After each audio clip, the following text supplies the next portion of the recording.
விஜய் போன்றவர்கள் விசில வச்சுக்கிட்டு தர்றாங்க. தம்பிங்க கொஞ்சம் விழிப்பா இருக்கணும். நம்ம இளைஞர்கள் ஒரு 100 ஓட்டு 50 ஓட்டு 10 ஓட்டு நம்ம தெருவுல இருந்து போனுச்சுன்னா அது நம்ம மக்களுக்கு செய்யக்கூடிய துரோகம். புரட்சியாளர் அம்பேத்கருக்கு துரோகம் செய்யக்கூடாது. அனைவருக்கும் வணக்கம். பல ஆயிரம் ஆண்டுகளுக்கு முன்னாடி நம்முடைய முன்னோர்கள் அப்பவே ஒரு பழமொழி எழுதி வச்சுட்டு போனாங்க. இப்போ வரைக்கும் அது ரெலவெண்டா இருக்குது. அது என்ன அப்படின்னு பாத்தீங்கன்னா, வறுமையில் கூட வாழ்ந்து விடு, வைகோவை போல வாழ்ந்து விடாதே அப்படின்ட்டு. அந்த ஒரு மிகப்பெரிய லெகசியை எப்படியாச்சும் நம்ம கைப்பற்றணும் அப்படின்னு சொல்லி துரை வைகோ போராடிட்டு இருக்கிறாரு. அதுல எந்த ஆச்சரியமும் இல்லை. ஏன்னா அவருடைய மகன், அவருடைய வாரிசு. அப்போ அந்த ஒரு லெகசி எனக்கு தாண்டா வேணும் அப்படின்னு சொல்லி அவர் போராடிட்டு இருக்கிறது தப்பு கிடையாது. ஆனா அங்க ஏற்கனவே ஒருத்தன் கால் தடத்தை பதிச்சுட்டான் அப்படின்னு சொல்லி KGF படத்துல வரா மாதிரி அப்படிலாம் கிடையாது. அடுத்த வைகோ நான் தான் அப்படின்ட்டு கால் தடத்தை பதிச்சிருக்காரு நம்முடைய மரியாதைக்குரிய அமைச்சர், சமூக நீதித்துறை அமைச்சர் நம்முடைய வன்னியரசு அவர்கள். நேற்று சட்டமன்றத்துல ஆட்சியை பங்கு, அதிகாரத்திலையும் பங்கு கொடுக்கறதுக்கு ஒரு மனசு வேணுங்க. நீங்களாம் எப்படிப்பட்ட ஆளுங்க தெரியுமா? நீங்க எங்கேயாச்சும் கொடுத்துருக்கீங்களா? இங்க எங்களுக்கு கொடுத்துருக்காங்க, அப்படியா இப்படியான்னு சொல்லி திமுகவை போட்டு கிழிச்சு எடுக்கிறாரு. அதாவது தாவேகாவை பயங்கரமா எலிவேட் பண்ணி திமுகவை பயங்கரமா கிழிச்சு எடுக்கிறாரு. இரண்டு சட்டமன்ற உறுப்பினர்கள் தான் நாங்கள் இருக்கின்றோம். ஆனால் 2 சட்டமன்ற உறுப்பினர்கள் ஒருவருக்கு அமைச்சரவை கொடுத்து ஆட்சியிலும் பங்கு அதிகாரத்திலும் பங்கு என்பதுதான் கோட்பாடு. ஆனால் 4 சட்டமன்ற உறுப்பினர் இருந்தபோது கூட ஒரு அமைச்சரவை நீக்கவில்லை என்றால் ஆட்சியிலும் பங்கு அதிகாரத்திலும் பங்கு என்ற கோட்பாடு, நீங்கள் கோட்பாட்டு அடிப்படையில் பேசவில்லை, நீங்கள் பச்சாதாரத்தின் அடிப்படையில் பேசவில்லை என்ற செய்தியை நான் சொல்ல விரும்புகிறேன். சட்டசபையே ஆடி போச்சு. அது உண்மையா அப்படின்னா நம்ம பேசிட்டு இருந்தோம். இவங்களை திமுக மட்டமா நடத்துறாங்க, இவங்களுக்கு போதுமான அளவுக்கு மரியாதை இல்லை அப்படின்னு சொல்லி காலங்காலமா நம்ம பேசிட்டு இருந்தோம். பேசிட்டு இருக்கும்போது நம்ம மேல பஞ்சாங்க, டாய் வாயை தரக்கூடாது, அவங்களுக்கு எங்களுக்கு உண்டானது, அது நீங்க பேசக்கூடாது, என்ன இப்ப ஆட்சியில பங்கு அதிகாரத்துல பங்கு அப்படின்லாம் கட்ட வார்த்தை பேசிக்கிட்டு பேசக்கூடாது, கூட்டணியை குழப்பணும்னு பாக்குறீங்களா? எங்களுடைய குடும்பத்துக்குள்ள பிரிவினையை ஏற்படுத்தணும்னு பாக்குறீங்களா? குருவி கூட்டுக்குள் குழப்பம் நிலைவிக்க பாக்குறீங்களா அப்படின்ட்டுலாம் சொல்லி இந்த விசிக்கே தான் பேசிட்டு இருந்தாங்க. இப்ப போயிட்டு அங்க இருந்துட்டு இப்ப திமுக மேல அம்பு விடுறாங்க. ரைட்டு, இதை 2 வகையா பார்க்கலாங்க. ஒண்ணு, இப்ப வன்னியரசு அவர்கள் பேசினது எவ்வளவு ஒரு மானங்கெட்டத்தனமான பேச்சு அப்படிங்கிறத பார்க்கணும். அந்த வன்னியரசு அவர்களுடைய பேச்சுக்கும் இன்னைக்கு இருக்கிற பொலிட்டிக்கல் மூவ்மெண்ட்ஸ் என்னென்னலாம் நடந்துட்டு இருக்குது, அதுக்கு இருக்கிற லிங்க் என்ன அப்படிங்கிறத பார்க்கணும்.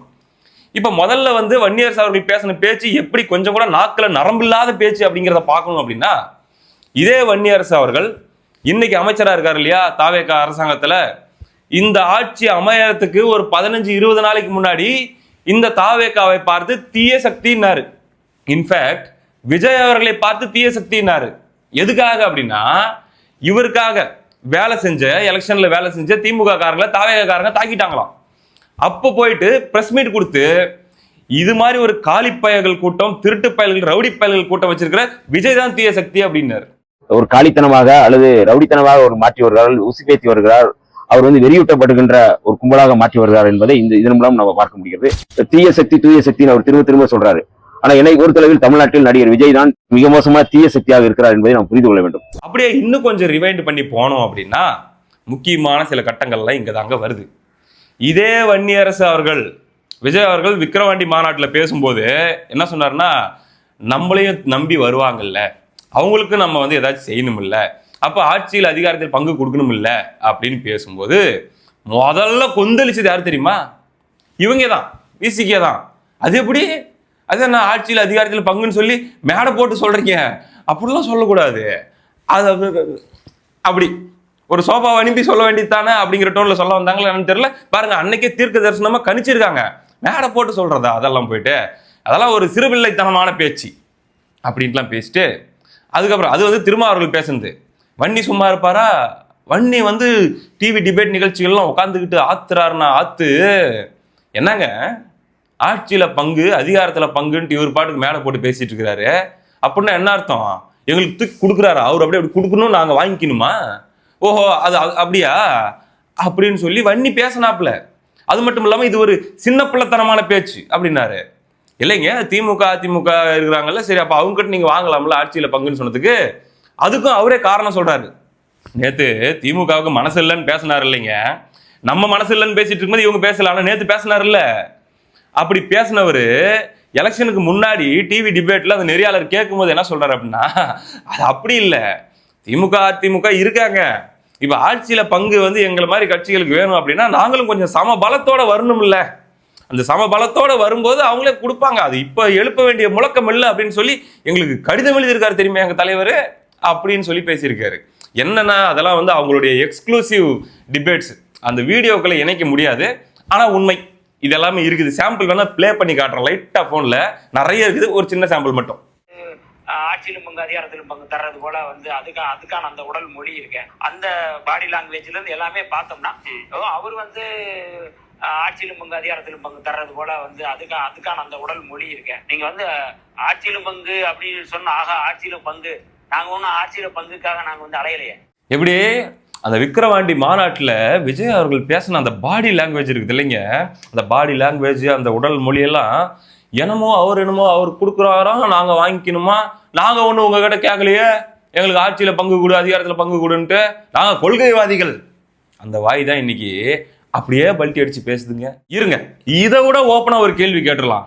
ஆதவ அர்ஜுனா அவர்கள் விகடன் புத்தக வெளியீட்டு விழா இருக்குது இல்ல, அம்பேத்கர் புத்தக வெளியீட்டு விழா எலெக்ஷனுக்குலாம் முன்னாடிங்க 2024 அதுல எப்படியாச்சும் விஜய் அவர்களோட தோழர் திருமாவளவன் அவர்கள் ஸ்டேஜ் ஷேர் பண்ற ஒரு நிகழ்வு ஏற்படுத்திடணும்னு சொல்லி முயற்சி பண்ணாரா?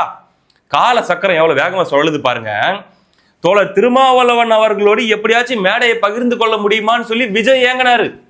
அப்ப அந்த நிகழ்ச்சியில கலந்துட்டு வந்து சொல்றாரு, தோழர் திருமாவளவன் அவர்களை இந்த நிகழ்ச்சியில கூட கலந்து கொள்ள முடியாத மாதிரி ட்ரீட் பண்றாங்க அப்படின்னு மட்டும் ஒரு பிட்ட போட்டு போனாரு. விடுதலை சிறுத்தைகள் தலைவர் திரு தோல் திருமாவளவன் அவர்கள் அவங்களால இன்னைக்கு வர முடியாம போச்சு. அம்பேத்கர் அவர்களுடைய புத்தக வெளியீட்டு விழாவிற்கு கூட அவரால் கலந்துக்க முடியாத அளவிற்கு கூட்டணி கட்சிகள் சார்ந்து எவ்வளவு பிரஷர் இருக்கும் என்று என்னால் யூகிக்க முடிந்தாலும் அந்த காலகட்டத்துல தோழர் திருமாவளவன் அவர்களை அந்த பக்கம் போக விடாம தடுத்தது யாரு? இப்ப விசிகேல வந்து இன்னைக்கு பேசுறதுக்கு தகுதி இருக்கிற ஒரே ஆள்னா சங்கத்தமிழன் தான். ஏன்னா அவர் அந்த காலத்துல இருந்தே திமுக விமர்சிச்சுட்டு இருந்தாரு கூட்டணியில் இருக்கும் போதே. நீங்க இப்படிலாம் நடத்துறீங்க, எங்களை இப்படிலாம் பண்றீங்க, எங்களுக்கு சரியான மரியாதை கொடுக்க மாட்டேங்கிறீங்க. அவரு இன்னைக்கு பேசினாருன்னா அதுல ஒரு மரியாதை இருக்குது. ஆனா இவங்க எல்லாம் பாத்தீங்கன்னா விஜயோட எக்காரணம் கொண்டும் தோழர் திருமாவளவன் அவர்கள் ஒட்டிடக்கூடாது, கட்சியை உடைச்சிருவோம் அப்படிங்கிற அளவுக்கு ட்ரீட் பண்ண குரூப் சிலது இருக்குது விசிகால. அந்த குரூப் யாருன்னு வன்னியரசு அவர்களுக்கு நல்லாவே தெரியும். அப்போ அந்த ஒரு முழக்கத்தை விஜய் அவர்கள் வச்ச போது எக்காரணம் கொண்டு திமுக விட்டு போயிடக்கூடாதுன்னு தோழரை லாக் பண்ணி பிடிச்ச குரூப் தான் இன்னைக்கு வேற வழி இல்லாம மெஜாரிட்டி கிடைக்காததுனால ஒரு துறை அப்படி கொடுத்துருக்காங்க அப்படின்னு அந்த துறையில அப்படி ஜம்ப் பண்ணி போய் அங்க உட்காந்துக்கிட்டு அப்படியே மாறிடுச்சு. இப்ப சரி இருக்கட்டும், இதெல்லாம் இவங்களுடைய வண்டவாளம். ஆனா இன்னைக்கு இதை இப்படி பூதாகரப்படுத்த வேண்டிய தேவை எங்க வந்துச்சு வன்னியரசு அவர்களுக்கு அப்படின்னு பார்த்தா, ஸ்கெட்ச் வேற யாருக்கும் இல்ல, நம்முடைய தோழர் திருமாவளவனுக்கு தான் அப்படிங்கிறாங்க. எப்படி புரியவில்லையே அப்படின்னா, அதாவதுங்க இவங்க வந்து பெரிய மாநாடு ஒன்று நடத்தி அந்த மாநாட்டில் போயிட்டு பிதுங்கி கஷ்டப்பட்டு 2 நிமிஷம் பேச வாய்ப்பு கிடைச்சி அந்த 2 நிமிஷத்துல என்ன சொன்னாரு, தாவேகாவோடு தான் நாங்க பயணிக்கிறோம், தாவேகா கூட தான் கூட்டணி அப்படின்னு சொல்லி வேற வழி இல்லாம சொன்னாரு. அதாவது டிவிக்கே ரொம்ப டெக்னிக்கலா பிளே பண்ணி லைட்டா பாமக கூட நெருங்குற மாதிரி ஒரு கொஞ்ச நாள் ஆக்டிவிட்டி கொடுத்த உடனே இவர் வன்னியரசு என்ன பண்றாரு, பாருங்க இப்படி பண்ற மாதிரி தெரியுது, நம்ம இப்படி ஒரு மாநாட்டை போட்டு பொறுப்பா அனௌன்ஸ் பண்ணி விட்டுறது கரெக்டா இருக்கும் அப்படின்னு சொல்லி திருமாவர்கள்கிட்ட எல்லாம் பேசி தள்ளிட்டு போயிட்டு அவரை பேச வச்சுட்டாங்க. தாய் சிறுத்தைய பேசிட்டாரு.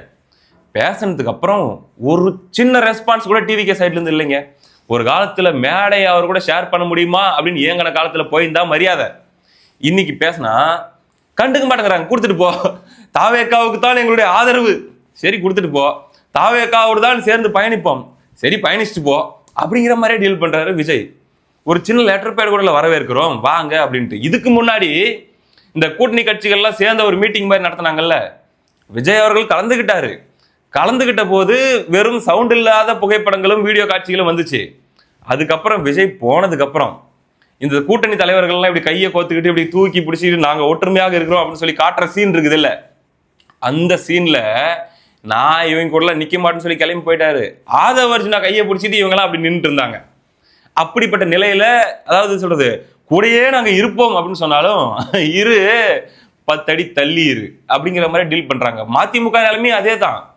நான் தாவேகாவுக்கு எதிராக வருகிற கன்னி வெடிகளை அகற்றக்கூடிய கருவியாக இருப்பேன், தாவேகா அரசுக்கு நம்முடைய தளபதி விஜய்க்கு ஒரு கேடயமாக இருப்பேன், இருந்துட்டு போங்க, அப்படி தூரமா அங்க நின்று அதெல்லாம் பண்ணிட்டு இருங்க, கிட்ட வந்துடாதீங்க அப்படிங்கிற மாதிரி டீல் பண்றாங்க. ராகுல் காந்திக்கு அந்த நிலைமை தான்.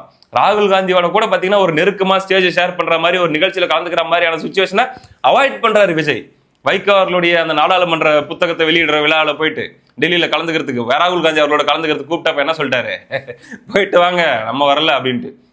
கரெக்டா இவங்க எல்லாரையும் வைக்க வேண்டிய இடத்துல வச்சே டீல் பண்ணிட்டுக்கிறாப்புல. இப்ப தோழர் திருமாவளவன் அவர்கள் ரியலைஸ் பண்ண ஆரம்பிக்கிறாரு. அடடா, ஸ்டாலின் பேச்சை கேட்டிருக்கலாமே, அவசரப்பட்டு போகாதீங்க, அவசரப்பட்டு போயிட்டு மொக்க வாங்காதீங்க, பல்பு வாங்கிடுவீங்க அப்படின்ட்டு. ஆனா அப்ப நம்ம மண்டையில ஏறலையே. ஏன் ஏறல? அடடா, ரொம்ப மரியாதை தெரிஞ்ச பிள்ளையா இருக்குது, தங்கமான பிள்ளை, தரமான பிள்ளைப்பா, தேடி வர்றது என்ன, சால்வோ போடுறது என்ன, அடாடாடாடாடா, சே, இத்தனை நாள் நம்ம தானடா அறிவாலயத்துக்கு தேடி தேடி போனோம், நம்ம ஆபீஸுகளுக்கெல்லாம் தேடி வர்ற காட்சி எல்லாம் இப்பதானே கண்ணு முன்னாடி நடக்குது, இப்படிப்பட்ட ஒரு புள்ள கிடைக்குமா அப்படின்ட்டு ஒரு பக்கம் இம்ப்ரெஸ் ஆகி ஒரு வேகத்துல போனதுக்கு அப்புறம், ஆட்சி ஸ்டேபிள் பண்ணதுக்கு அப்புறம், அவங்க கட்சியில் இருக்கிற எம்எல்ஏக்களுக்கு ஆளுக்கு ஒரு மினிஸ்டர் பதவி. இது அவங்களுக்கு கொடுத்த ஆஃபர் கிடையாது. நீ தப்பிச்சு போகக்கூடாது தெரியுமாப்ல, நீ வெளியே இருந்து மட்டும் ஆதரவு கொடுக்குறேன்னு சொன்னீங்கன்னா நாளைக்கு ஸ்டாலின் உங்களை வச்சு கேம் பிளே பண்ணுவாரு, ஆட்சியை கவுப்பாரு. அப்ப உங்க ஆளுங்களை தூக்கி உள்ள வச்சுட்டு ஒரு மினிஸ்டரையும் நான் கொடுத்துட்றேன். ஏன்னா நான் எல்லாருக்கும் நல்லா தெரியும், தோழர் திருமாவளவன் அவர்கள் இப்பயும் ஐயா ஸ்டாலினோட நல்லா பேசிக்கிட்டு நல்ல டச்சில் தான் இருந்துட்டு இருக்கிறாரு. ஆனா தாவேக்கா என்ன பண்றாங்க அப்படின்னா, தோழர் திருமாவளவனே நினைச்சாலும் இவங்க எம்எல்ஏக்களை இங்கிருந்து நகர்த்த முடியாதுன்ற இடத்த நோக்கி தள்ளுறாங்க. அப்ப கரெக்டான டைம்ல வன்னியரசு பேசுறாருன்னா அதுக்கு முன்னாடி என்ன நடந்துச்சு? அதுக்கு முன்னாடி விசிகேவுடைய இன்னொரு துணை பொதுச் செயலாளராக இருக்கக்கூடிய ரஜினிகாந்த் அவர்கள் பிரஸ் மீட் கொடுக்குறாரு. அந்த பிரஸ் மீட்ல என்ன சொல்றாரு? குதிரை பேரம் பண்றீங்களா, இப்படி வந்து மற்ற எம்எல்ஏக்கள் எல்லாம் ராஜினாமா பண்ண வச்சு உங்க கட்சியில சேர்த்துக்கிறது அப்படிங்கிறது குதிரை பேரம் அப்படின்னு எதிர்கட்சிகள் கொடுக்குற அந்த குற்றச்சாட்டுல உண்மை இருக்குமோ என்ற சந்தேகம் ஏற்படுகிறது அப்படின்னு சொல்லி திருமாவளவன் அவர்கள் ஒரு அம்பு விடுறாரு தாவேக்காவை நோக்கி. ஆகவே குதிரை பேரம் நடப்பது உண்மையோ என்கிற ஐயத்தையும் உருவாக்கி இருக்கிறது. ஆகவே இத்தகைய நிலைப்பாடுகளை தாவேக்கா உடனடியாக நிறுத்திக் கொள்ள வேண்டும். இந்த ஆட்சி தொடர்வதற்கு ஆதரவாக இருக்கிற விசிக கம்யூனிஸ்டுகளை ஒரு மிகப்பெரிய தர்ம சங்கட நிலைக்கு ஆளாக்க கூடாது. பதிலுக்கு நம்ம வன்னியரசு அவர்கள் சட்டமன்றத்திலிருந்து ஒரு அம்பு விடுறாரு. அப்படிலாம் ஒண்ணும் கிடையாது, ஆட்சியில பங்கு கொடுக்குற பெரிய மனசு யாருக்குங்க வரும்? இவங்களுக்கு தான் வரும். நீ வேணா போ, திமுக போறதா இருந்தா நாங்க வரமாட்டோம் அப்படின்ட்டு 2 எம்எல்ஏ தானே இருக்காங்க. ஒன்னு வன்னியரசு, இன்னொருத்தர் ஜோதிமணி. இவருக்கு வந்து மினிஸ்டர் பதவி கொடுத்தாச்சு, அவருக்கு காரு கொடுத்தாச்சு, அவங்க ஒரு மாதிரி செட்டிலா இருக்கிறாங்க. அவங்க ரொம்ப பாசமா இருக்காங்க. இதுக்கு மேல விசிகே நாங்க வந்து தாவேக்கா ஆதரவை வாபஸ் வாங்கிக்கிறோம் அப்படின்ற ஒரு வார்த்தை திருமாவளவன் சொல்றதா இருந்தா வாங்கிட்டு நீங்க போங்க, நாங்க இங்கே இருந்துக்கிறோம் அப்படின்னு சொல்லி அந்த 2 பேரும் சொல்றதுக்கான வாய்ப்பு அதிகமா இருக்கிற மாதிரியான சூழலை வன்னியரசு இன்டென்ஷனலா உருவாக்குறாரு. எக்காரணம் கொண்டும் அந்த நெருக்கம் ஏற்பட்டக்கூடாது, திமுக மேலே கல்லெடுத்து அடிக்கிறேன் பாரு அப்படின்னு சொல்லி அவர் வராரு. உண்மையிலேயே திருமாவளவன் அவருடைய நிலைமை பரிதாபங்க. தப்பான நேரத்துல தப்பான முடிவை மட்டுமே எடுத்து, எலெக்ஷனுக்கு முன்னாடி தாவேகா கூட போயிருந்தா அது சரியான முடிவு, தப்பான முடிவு எடுத்தாரு. நம்ம எவ்வளவு தூரம் சொன்ன எலெக்ஷன் முன்னாடி போயிருங்க, கரெக்டா இருக்கும், ஏன்னா ஓட் பேங்க் அங்கதான் இருக்கு, அப்படியே ஜெல் ஆகும்ட்டு போல. எலெக்ஷனுக்கு அப்புறம் போனது அது ஒரு தப்பான முடிவு, போயிருக்க கூடாது. தாவேக்கா உங்களை தேடி தேடி தேடி தேடி வந்துகிட்டே இருக்கிற இடத்துல நீங்க நின்றுக்கணும், அப்படி பாஞ்சு போகக்கூடாது. போனீங்க, மறுபடியும் போயிட்டு இப்ப உங்க எம்எல்ஏக்களே விட்டுட்டு வேணா கூட்டணி விட்டு போங்கன்ற நிலைமையை நோக்கி உங்களை விஜய் தள்ளுறாரா இல்லையான்னு மட்டும் நீங்க பாருங்க. அப்படி போகணுன்ற எண்ணம் உங்களுக்கு வந்துச்சுன்னா அந்த இடத்த நோக்கி நீங்க நகர வேண்டியதாக இருக்கும். மொத்தத்துல திருமாவளவன் அவர்கள் அந்த இடத்துல தொங்கிட்டு இருக்கிறாரு. விஜயகாந்த் படம் ஒன்று பார்த்துருப்பீங்க, விஜயகாந்த், பிரபுதேவா, அதுக்கப்புறம் பார்த்தீங்கன்னா நம்ம இவரு பாண்டியராஜன் எல்லாம் நடிச்சிருப்பாங்கல்ல. அதுல ஒரு பில்டிங் மேல ஏறுவாங்க, ஏணி போட்டு, ஏணி பிடிக்கும், கீழே விழுந்துரும். அப்ப மேல விஜயகாந்த் கையில பிடிச்சிட்டு இருப்பாரு யார? பிரபுதேவாவை. தொங்கிக்கிட்டு வெயிட் தாங்காம பிரபுதேவா காலை பிடிச்சிக்கிட்டு பாண்டியராஜன் தொங்கிட்டு இருப்பாரு. நடுவில் இருக்கிற பிரபுதேவா யார் தெரியுமா? அதுதான் நம்முடைய தோழர் திருமாவளவன் அவர்கள். கீழே தொங்கிட்டு இருக்கிற பாண்டியராஜன் யார் தெரியுமா? அதுதான் நம்முடைய தோழர் வன்னியரசு அவர்கள். அதாவது ஒரு கட்டத்துல என்ன ஆகும் தெரியுமா? அந்த சீன்ல அட்ஜஸ்ட் பண்ணி தம் கட்டி பிரபுதேவா கால் மேல ஏறி கம்ஃபர்டபுளா இப்படி உட்காந்துக்குவாப்புல நம்ம பாண்டியராஜன். உட்காந்துட்டு மச்சான் நீ ஒன்னும் கவலைப்படாத, நான் சேஃப் ஆயிட்டேன் அப்படின்ட்டு அவர் அங்க தொங்கிட்டு இருப்பாரு. கீழே கால் இழுக்கும், மேல கை இழுக்கும். அந்த மாதிரி எங்களுடைய தோழர் திருமாவளவன் அவர்கள் தொங்கிட்டு இருக்கும்போது இவர் மட்டும் மினிஸ்டர் பதவி வாங்கி நல்லா கம்ஃபர்டபுளா செட்டில் ஆயிட்டு, தலைவரே நீங்க ஒன்றும் கவலைப்படாதீங்க, நான் சேஃபா செட்டில் ஆயிட்டேன் அப்படிங்கிற மாதிரி சொல்றாரு. இப்பவே பாத்தீங்கன்னா பேனர்கள்லாம் நிறைய நம்ம பாக்குறோம். தாவேக்கா பேனர்கள்ல, சாரி விசிகே பேனர்கள்ல நம்முடைய தோழர் திருமாவளவன் அவர்கள் இவ்வளவு பெருசு இருக்காருன்னா வன்னி கிட்டத்தட்ட இவ்வளவு பெருசுக்கு வந்துட்டாரு. கொஞ்சம் கொஞ்சமா பெருசாயிட்டே வருது. போட்டோலாம் முன்னெல்லாம் அந்த மாதிரி இருக்காது. ரைட்டு, என்னமோ நடக்குது, நடக்கட்டும். ஆனா கண்டிப்பா ரிக்ரெட் பண்ண ஆரம்பிச்சிருக்கிறாங்க அந்த கூட்டணி கட்சிகள் எல்லாரும். பொறுமையா இருந்திருக்கலாமோ, ஸ்டாலின் பேச்சை கேட்டிருக்கலாமோ அப்படின்ட்டு. ரைட்டு, அதுக்கு மேல என்னமோ நடக்கிறது நடக்கட்டும். அடுத்த வீடியோவில் சந்திப்போம். நன்றி.